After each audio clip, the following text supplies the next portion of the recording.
tayo sa magulong sanlibutan na puno ng kasamaan. Laganap ang kaguluhan at tawang mga kasalanan. Sumisidhi ang kahirapan, kalungkutan at mga karamdaman. Nasusunod ng mga tao ang sarili nilang mga kagustuhan. Ang paglilingkod ng mga tao sa Diyos ay kanilang tinalikuran. Kanilang kinalimutan ang pagsunod sa kanyang mga kautusan. Winalang halaga nila ang kalooban ng Amang mahal na nakasulat sa banal na kasulatan. Hindi nila pinansin ang mga gawain para sa kabanalan. Minamahal ng Panginoong Diyos ang gawain pangkabanalan. Sa kamat sa kanyang banal na pag-ibig, tayo ay kanyang ginawaan.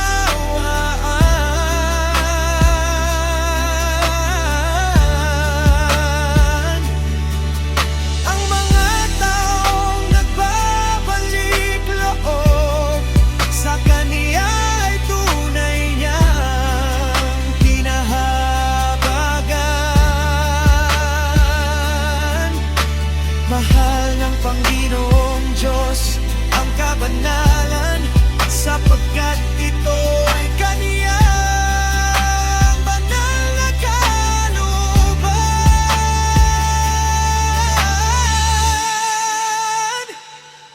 Mamumuhay tayo sa masayang bayang banal na tunay nating tahanan. Mararanasan natin ang ganap na kaligayahan sa bago nating tahanan. Wala nang hirap, hinagpis at mga karamdaman. Pawang mga kasiyahan at pag-awitan. Ang kabanalan ang maghahatid sa atin sa lubos na kaligtasan. Hindi kailanman pababayaan ng Diyos ang gumagawa ng kabanalan na kanyang kalooban. Isinugo niya ang kanyang bugtong na anak upang ipagkaloob ang ating katubusan. Dahil sa kanyang banal